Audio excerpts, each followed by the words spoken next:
Chapter 25 of the Fallout fanfiction work, Paul's Letter to Rome, narrated by Hannah Young, daughter of Lieutenant Paul Young of the new Canaan Guard, 2278.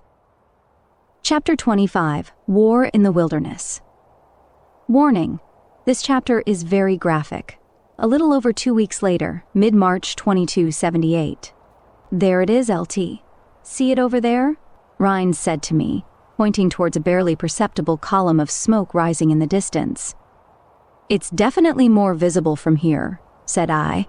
Across the open desert, past the shrub and rock-covered landscape, and past the small rise in the hill beneath the blistering sun, was that column.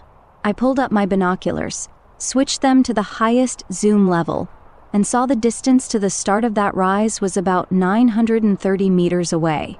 Looking to my left, all the new men lay prone in the sand like me, all of them holding their semi-auto .308 rifles out at the valley like they were supposed to, save for Donald Hansley, whose rifle was aimed more at the ground in front of him than out at the valley. "Rifle up," said I, and Mr. Hansley immediately corrected.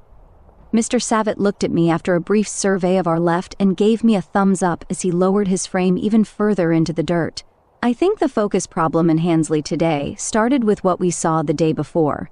Mr. Albright's caravan to 89 City set out the morning after Michelle officially left for Zion in the far south.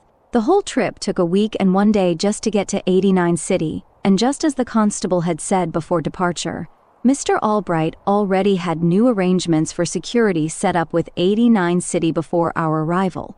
Because of that, the new boys and I had ourselves a nice few days in 89 City as something of a getaway. Such a thing was permitted, provided we keep the constable updated with my radio, and so long as it gives the new men some added experience. It never hurt to give the men some experience in other friendly settlements of the wilderness, and the governor of 89 City was a particular friend of New Canaan.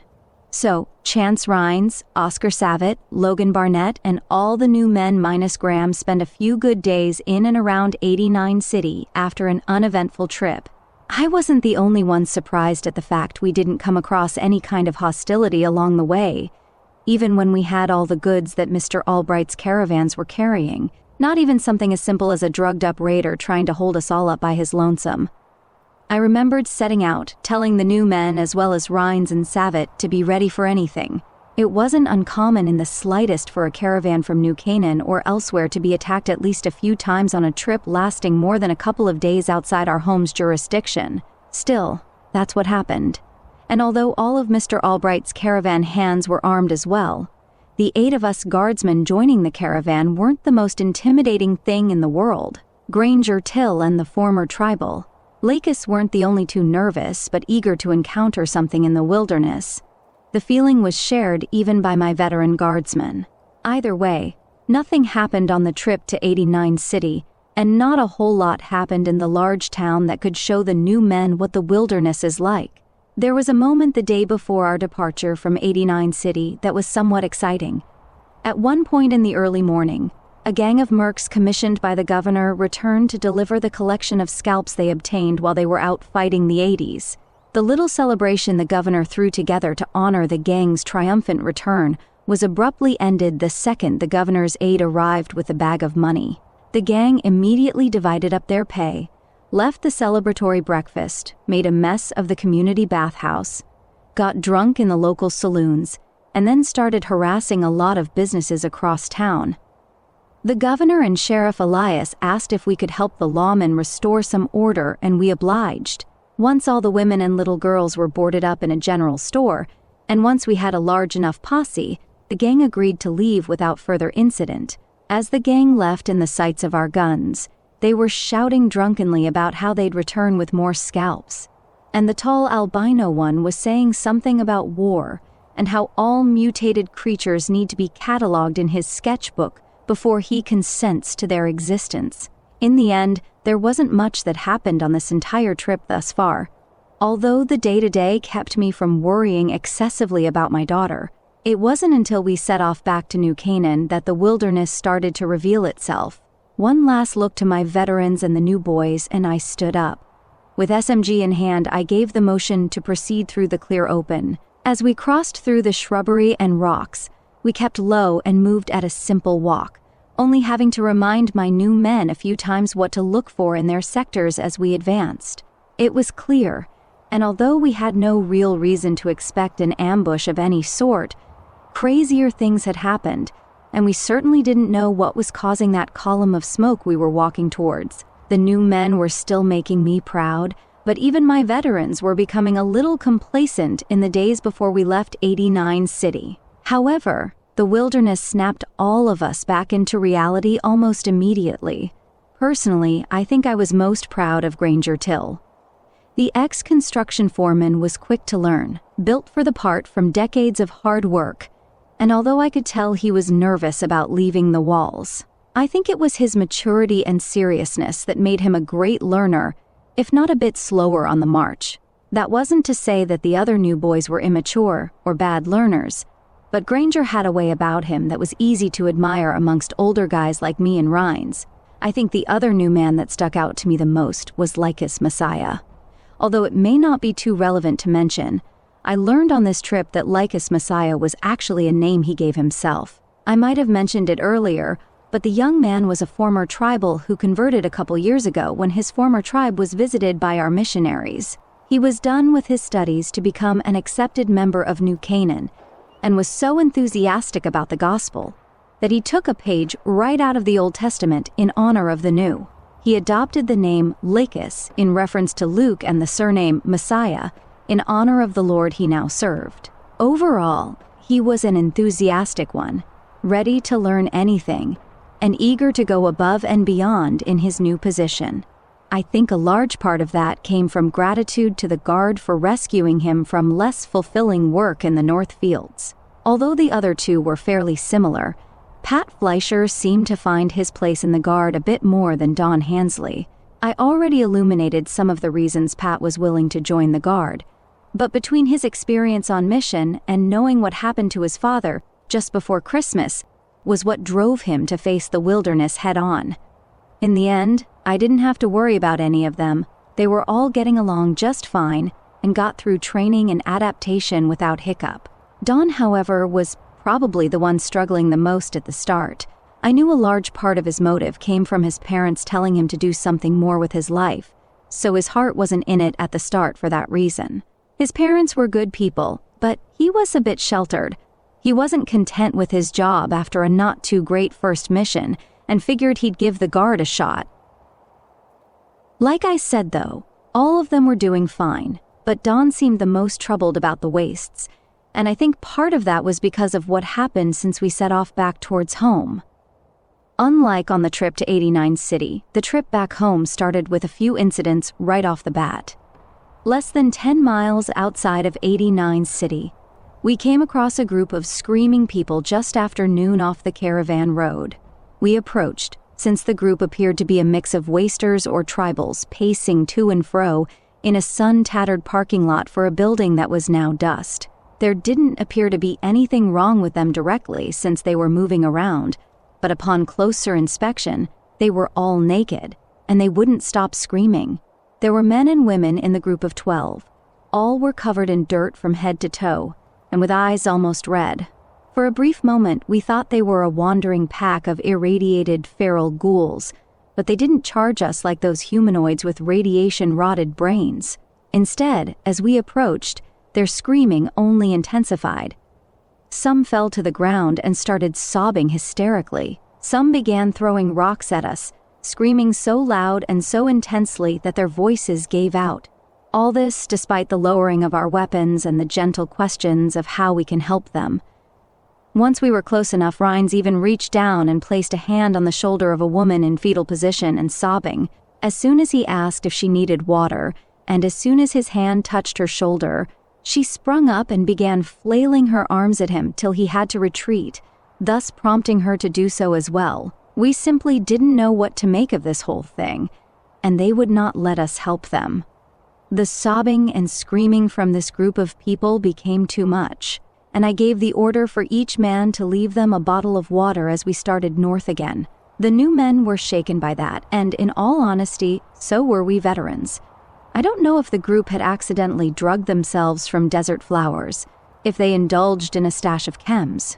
If they were driven crazy by a recent attack, or if the sun had done that to their minds. It wasn't the first time we veterans of the wilderness saw someone driven crazy by the sun, so we left the assumption at that and went on our way. A few miles later, we told another caravan on the road about it and refilled our supply of water before going about our way.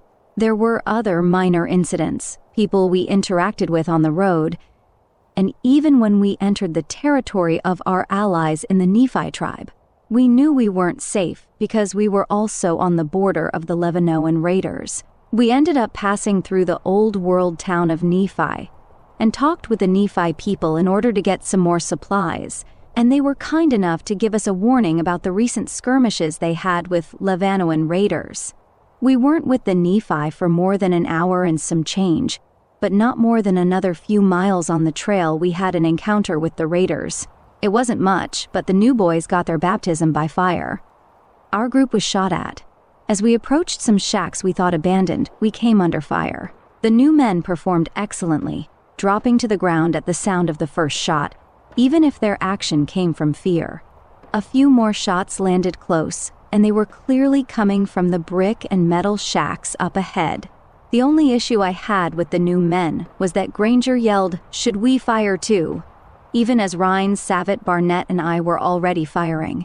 They eventually figured it out by aiming at the flashes or little clouds of smoke in the windows, and I would tell them afterward that it is general policy to fire back at whatever is firing at you until they stop. In the end, the raiders in the shacks quit firing not long after we opened up, and we saw 4 figures run out the backs and disappear in the wastes. Investigation showed that we didn't kill anyone, and none of us were injured on our end, so we considered it a good day. That attack alone said what my explanations couldn't in Mr. Fleischer's question from earlier that trip. Why exactly is watch so important at night? Even though we had been making fireless camps at night, it wasn't really clear to them why someone still had to keep watch until that night after the short battle, when they remembered those 4 who fired on us were still out there. The boys handled their first time under fire well, and along the road that next morning led me to tell them more specifics about how the wilderness works. You never quite get used to being shot at, but it becomes a little easier when you think of your opponent, or your likely opponent. Being shot at is less scary when you think that the first shots in your direction are most likely going to come from a raider and his band of friends who psych themselves up for their robbery on drugs or alcohol so much that they aren't sure if they're aiming at you or the 10 other yous that they see. It was also helpful, at least for the veterans, to remind them that you typically won't be around for the shots that get you, so you might as well not worry about that. It was best to leave the eagerness for heaven jokes we did with Duncan on the totem job for another day. Again, there were more incidents on our trip back. I'll leave every waster or caravan we encountered on the road for another time. I also won't go into all the little settlements around a watering hole we passed, all the little camps set up off the road and stuff like that. However, it was the day before the one I started this with, when another notable incident happened to give the boys their experience. Along the road, we passed a caravan headed to 89 City that wasn't in good condition. We saw the dirty and bloodied people hobbling along, going slower than a crawl. They stopped on our approach and raised their guns. They kept them up even as we slung our weapons and raised our hands. I wondered why they kept their guns on us even when we were in shouting distance. But I think our appearance said why. Despite still wearing the black cargo pants, vests, caps, and white shirts of the new Canaan Guard, we had been on the ground and in the dust so many times in the past few days that our uniforms were unrecognizable. Upon approach, the caravan held their fire, and we told the head who we were. We asked them where they were from, and they said they were from Hanksville in the east. They finished up business in New Canaan a few days ago, and were headed to 89 City to hit the next stop on their circuit when they were attacked earlier in the morning. The group we were looking at was 2 Brahmin loaded with crates and 2 wagons. 8 traders stood and were looking at us covered in dirt, sweat, and blood, while both carts had 2 injured men and women in each. I asked how we could help, and the man said he'd pay us for stim packs if we had any. I would have given them freely, but we were low on water and offered them in exchange. The head trader accepted, and as the men filled up the canteens from the spigot on one of their cargo barrels, we got to talking a little more. The trader at the head of this battered caravan advised us to avoid going north for a while, since the group that attacked them was still in the area. I asked who attacked them, and he said he had no idea. And even though he couldn't give me an estimate as to their number, he did say that there were 5 other pack animals and 32 men and women in his caravan before the raid. And now there were 12 if you included the injured. He told me not to even try when I asked what direction the raiders went. But he did answer southwest. I told him the tribals of Nephi were only about a day-and-a-half journey if he kept along the road, and told my men to come along as we headed west. The new as well as the veteran guardsmen asked where we were going when I took them off the road going west. All I told them was that we were going to scout out who attacked the caravan. Rhines, Savitt, and Barnett knew I wouldn't take them on a suicidal rescue mission, but I enlightened the silent new men when I told them we could at least radio New Canaan about who it was and inform the elders about the situation. What they would do, whether they'd send a stronger group of guardsmen, send an emissary to negotiate, or put up travel restrictions for the area was unknown.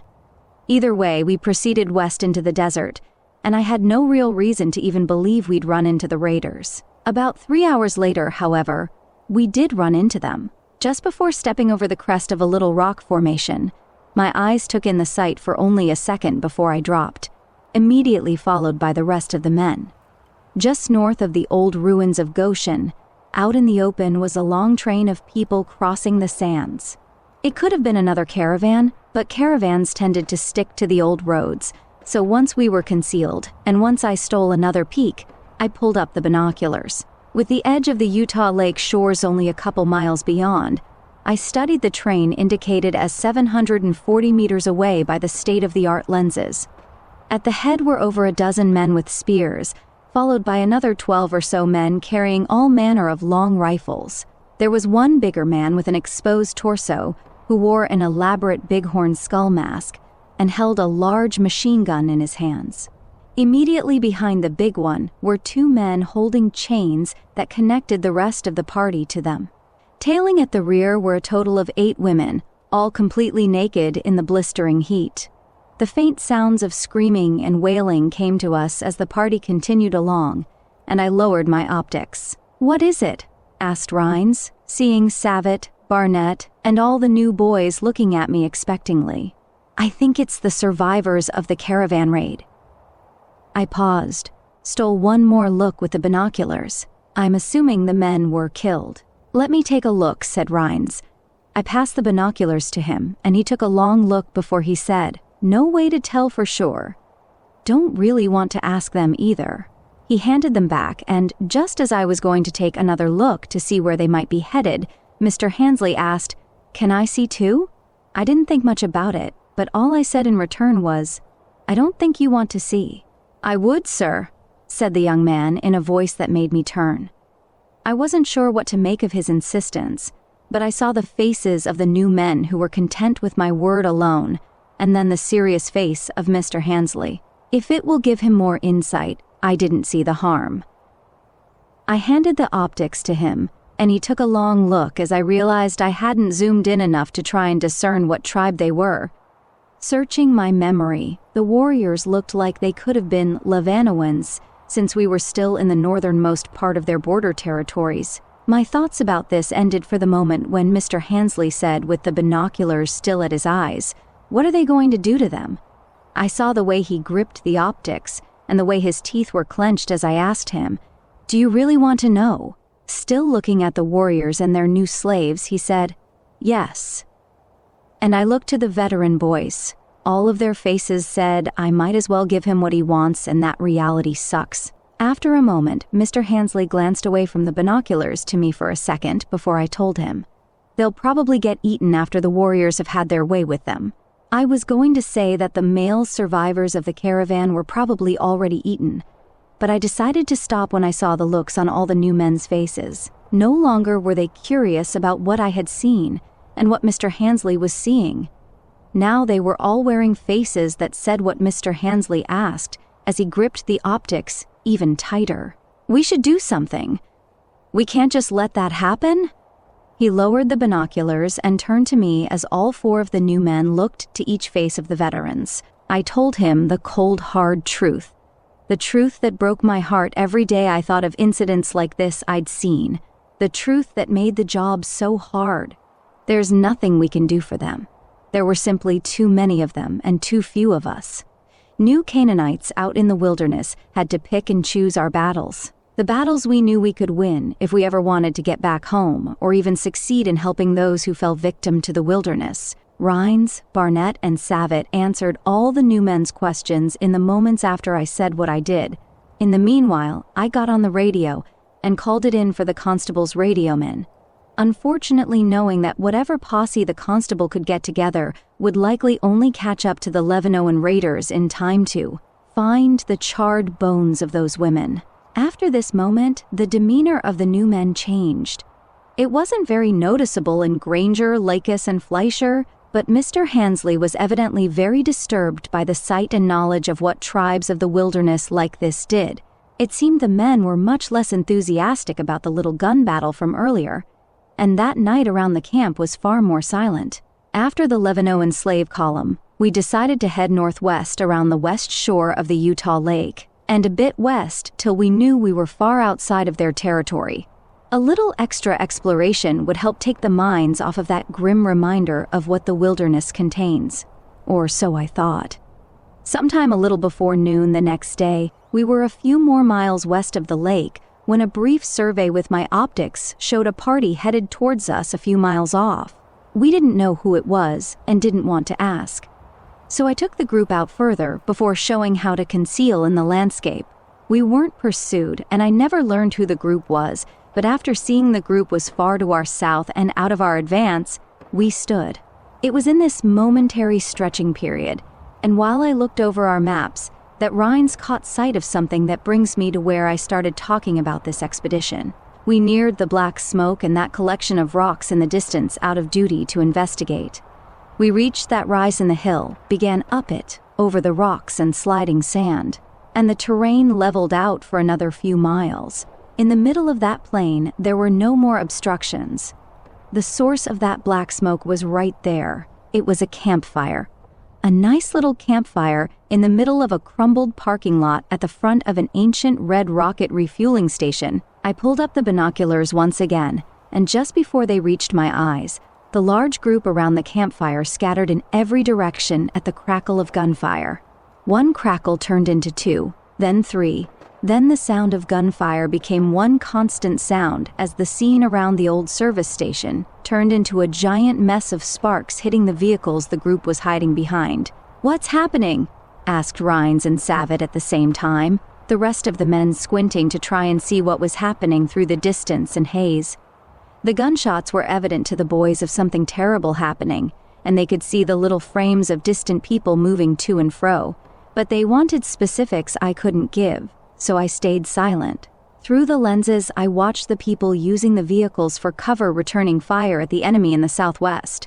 They were all scrambling around too fast for me to make out any details, so I looked back to the campfire. Turning the zoom all the way up and seeing the first victims of the fight in their attire, my attention went back to the broader picture at a short pause in the gunfire. That short pause showed over a dozen warriors swarm out of the brush, and another dozen run out from behind the vehicles. Tomahawks, spears, and rocks were hurled between both charging groups before they met, and the gunfire resumed. "What's happening?" asked Rhines again, as well as everyone else. I told them simply, 2 tribes battling it out. Don't know for sure who they are, though. We'll wait for the fight to die down. My answer didn't give them what they wanted, and so they resumed peering into the distance, trying to make out more to little avail. I lowered the binoculars and began to listen as we waited, and the next moments were spent speculating about who was fighting who. When the fight did die down, I know the new men wanted the defeated ones, who occupied the gas station, to be the Levinoans, but I knew that the group we saw yesterday was somewhere in the south by now. As the situation died down even more, the force from the southwest was spreading out around the place. The occasional gunshot rang out for someone in or around the service station, and I mostly spent the time studying my map to make sense of what I saw. This was somewhat unnecessary because we would very soon get a close-up of what happened. After a few moments, my attention returned to the situation around the gas station when the very faint sounds of another woman's screaming came to us in the winds intermixed with laughter.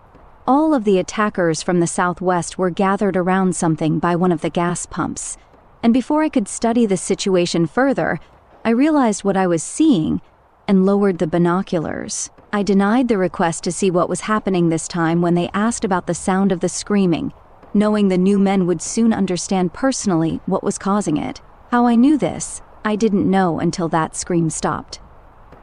Several minutes later, a single gunshot rang out and silence reigned for 10 more seconds before another roar of gunfire came this time from the north.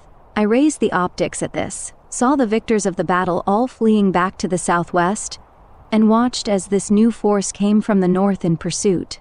Although the whole thing was again moving too fast to observe from the binoculars, the dots swarming down from the north and dots fleeing southwest would make a bit more sense very shortly. We all watched as the victors of the fight fled and the force from the north continued on.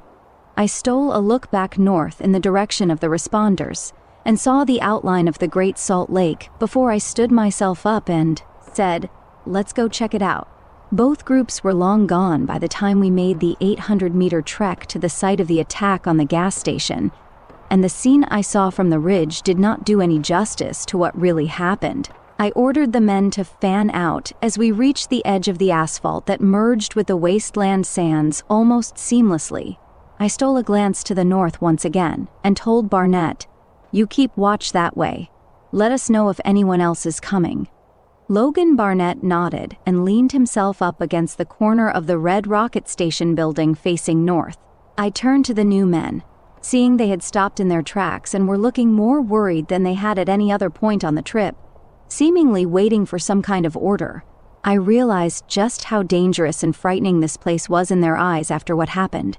Putting on my best assuring smile and adopting my finest tone of confidence, I calmly gave them the order they wanted. "Let's get some water for the stretch back. These fellas should have plenty."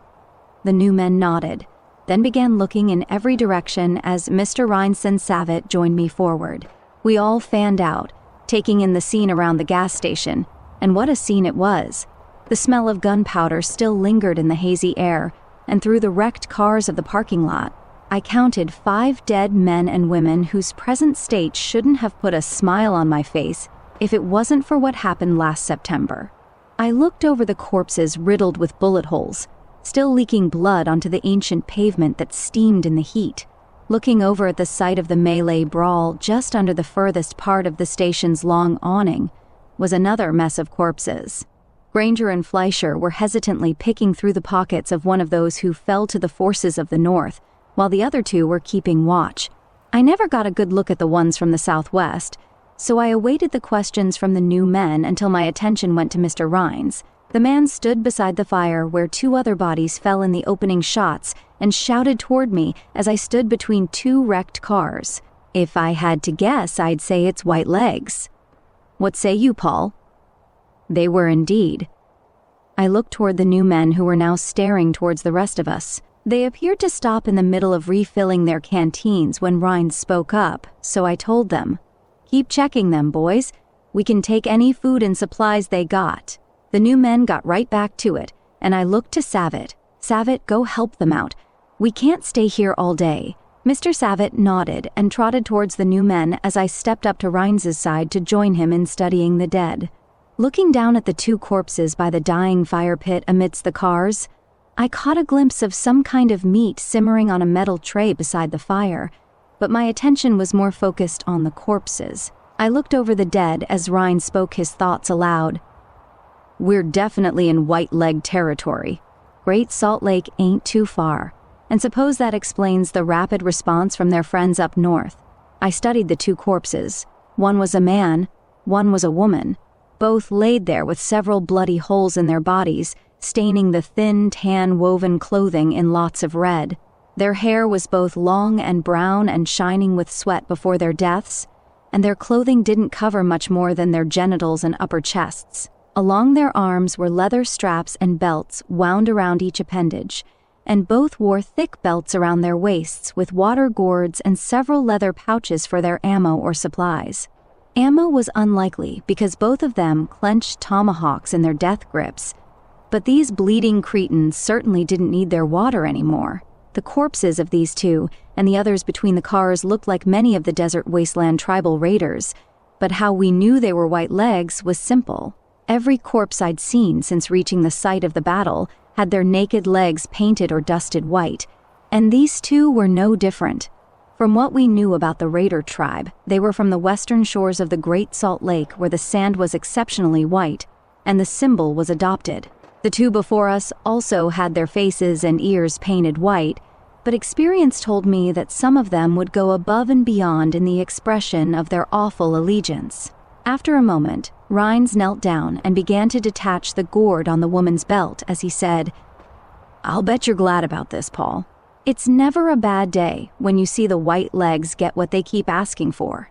"Not glad," said I, as I handed him my own canteen at his gesture. "Just have a strange feeling this was God's plan for those who took out Salazar, Evan, and all those boys." He stood with the gourd in hand, taking a sip as he emptied the rest into his canteen and said, "I miss those boys." I'll bet it was Diego Marquez who asked God himself for this little favor. This made me smile, and I told Rhines, him or Roy Sutton. They're all a lot closer to him up there in heaven now than us down here. Mr. Rhines gave a little chuckle, then asked with a motion towards the southwest as he returned my canteen, "Who you think took them out?" "No idea. Doubt the boys or even Savitt over there are sure." "You'd know," said Rhines as he stood and nudged me with a smile. I didn't know if that was true, even though I had my assumption, but said, "Let's see how they're getting along," with a smile as we turned towards Savitt and the new men. Savitt and Lycus were kneeling before and doing something to someone in the mass of corpses, where the melee took place, while the rest were coming towards Rhines and I at a quick pace. Just as I was going to ask what Savitt was doing, he shouted over to me, "Hey, Lieutenant, we got a wounded one." Barnett glanced back from his spot against the wall, and Rhines and I proceeded towards Savitt when we saw the rest of the men had halted their approach to gather around something beside the closest gas pump. As we neared Savitt and the wounded warrior, I stopped by the other three when I caught the face of Mr. Hansley at sight of what was by the pump. I thought back to what I saw happening around the pump in the binoculars less than 20 minutes ago, just as Mr. Hansley said with a face of horror, "What in God's name happened to her?" Followed by Granger, "I've never seen anything like this. Who would do such a thing?" All the men were trying their best to look away, but couldn't from horror, still choking on the horrendous smell. There it was. The reason all those attackers from the southwest were gathered around this particular pump, in the wake of their victory over this white leg warband. Bound to the gas pump with a pair of chains was a woman warrior of the white legs. Her legs were spread wide on the crumbling asphalt, painted white with streaks of her own blood all over, her hair disheveled and pulled out in clumps, while the white painted face was frozen in a look of abject horror. The look on her face was hard enough to glance at, let alone study. The cause of that expression was explained by the red cap-sized dot above her right eye. Her head sat in a mess of bone fragments and brains, while the lake of blood around it seeped into the crevices of the pump's concrete foundation. What little clothing she wore before she ended up like this was in tatters around her naked body, but her exposed chest was covered in so much blood from the wide gash in her neck that she might as well have been wearing a thin red shirt. But I think the worst thing was what was between her legs. The broken bottles littering the pavement around her legs, and how bloody the area around her most vulnerable body part was, indicated a raping of the most horrible variety. Not only that, but the open, visceral mess between her legs was giving off a nearly imperceptible whitish smoke, as the smell of phosphorus poked the nostrils beneath the overwhelming smell of blood and voided bowels. This final detail of the phosphorine smell and smoke emanating from her mutilated groin was a mystery until my peripherals caught the empty casing of an emergency flare sitting on the ground right in front of my left boot.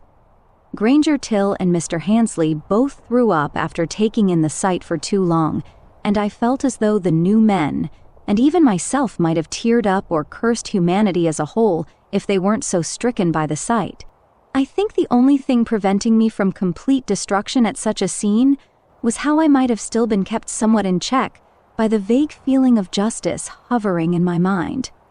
What happened to that woman, white leg raider or not, wasn't justice.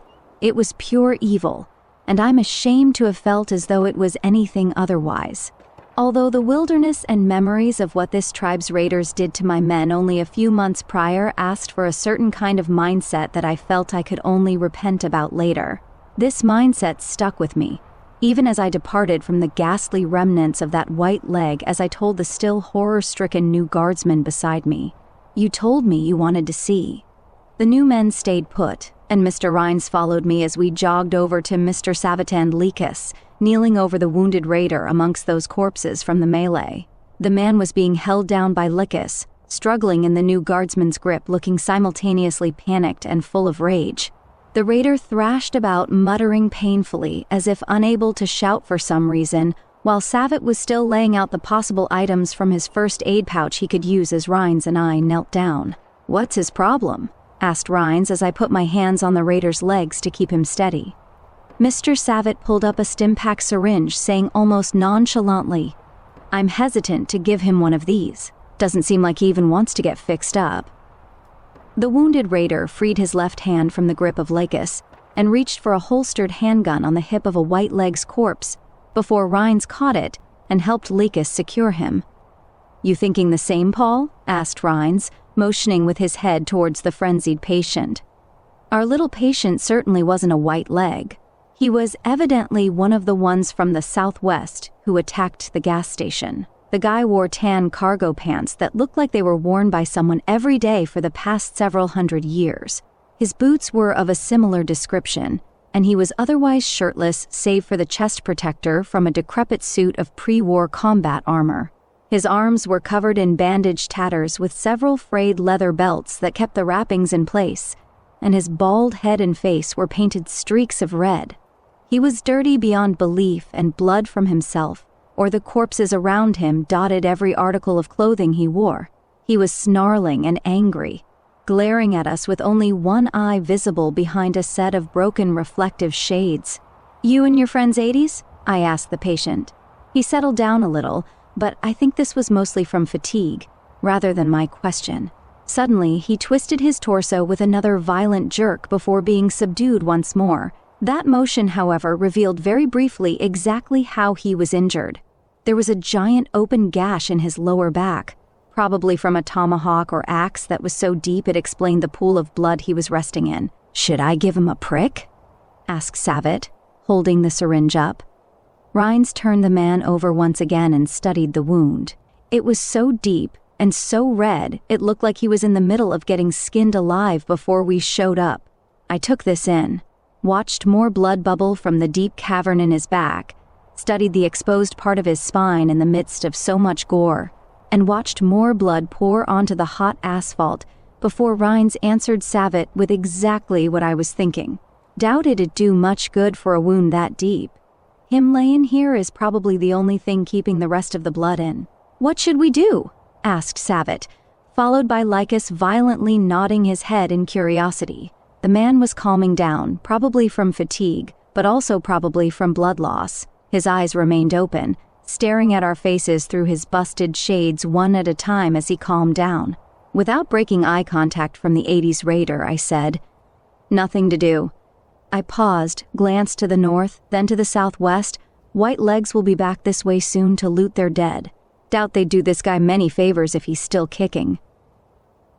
Savitt and Rhines knew what was next, and I met eyes with the wounded 80s warrior again as I shouted for the rest of the new guardsmen, "Granger, boys, get over here, would you?" Almost immediately I heard the footsteps leave the side of the gang rape victim and come to a stop around me. Rhines, Savitt, and Likas caught the others up on the situation, and I continued to meet the eyes of the warrior.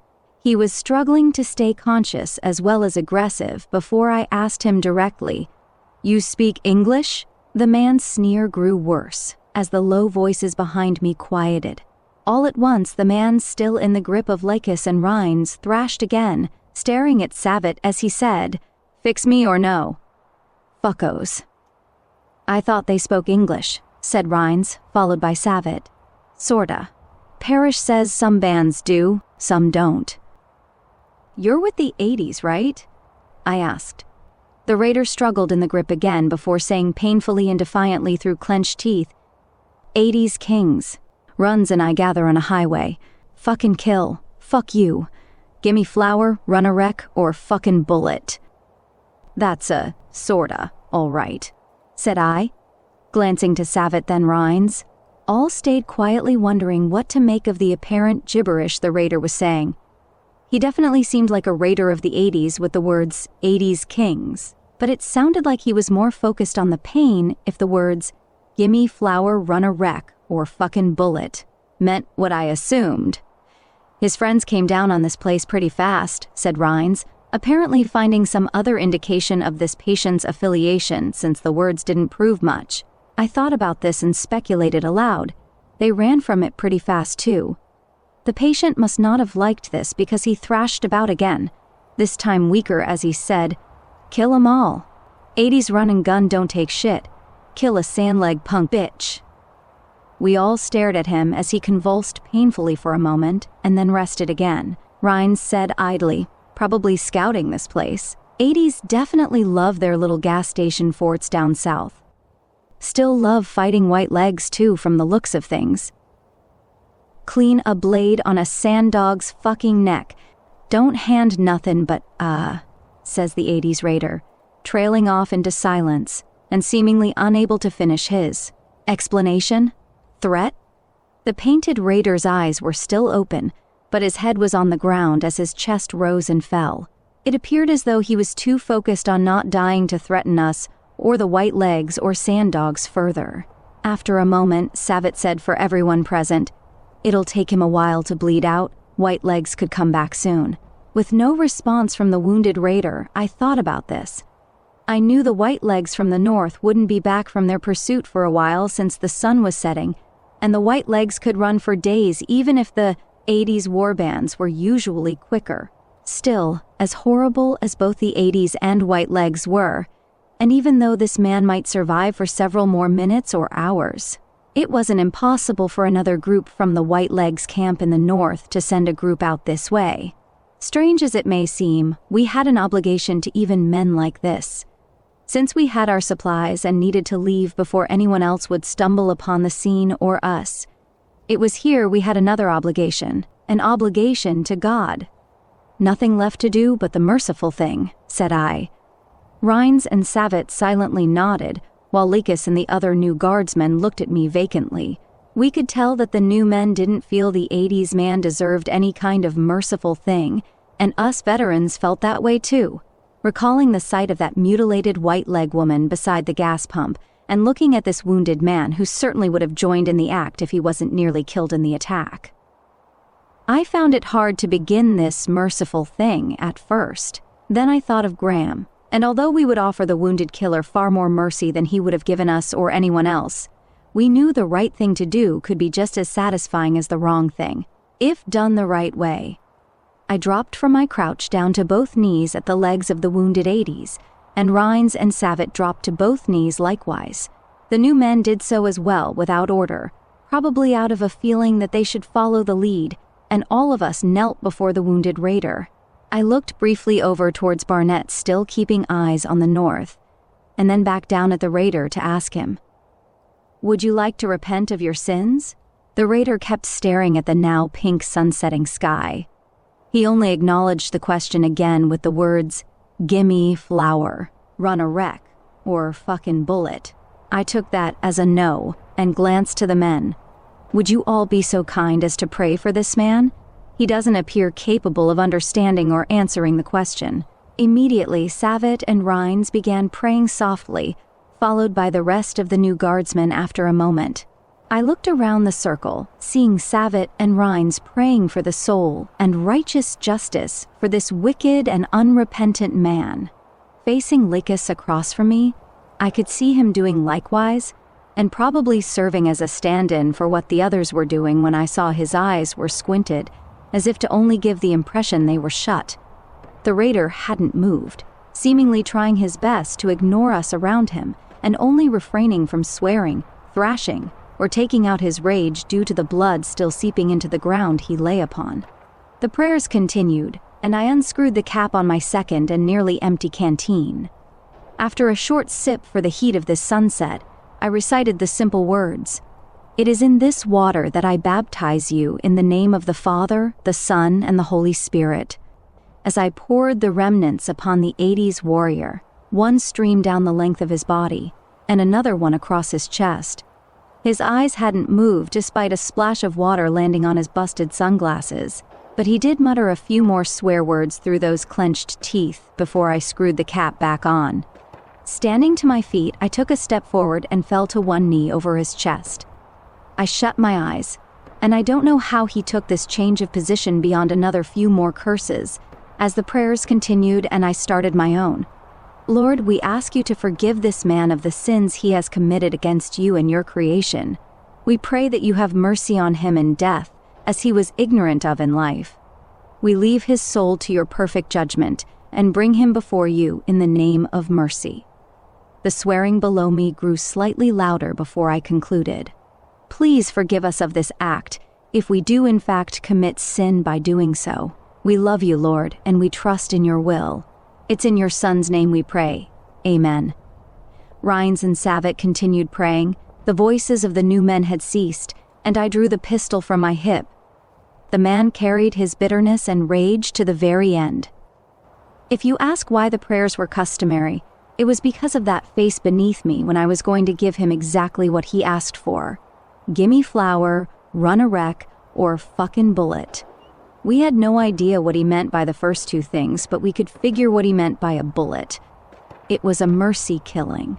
He and men of the waste like him didn't deserve mercy for what they did throughout their whole lives, but neither did we if all sin is the same in the eyes of God. In the end, we could offer men like him mercy of our own sort in their final moments anyway. These kinds of men lived in ignorance, an ignorance that made them wreak havoc on the world around them. They simply didn't know better. But ignorance, especially when it's willful, is not an excuse. All we can do is pray for men like this and give what their life's course asks us for when they come asking. The baptism is an act of grace, an act of mercy, an act of forgiveness, while justice, punishment, redemption, and even love are given at the same time the bullet explodes out the top of the skull.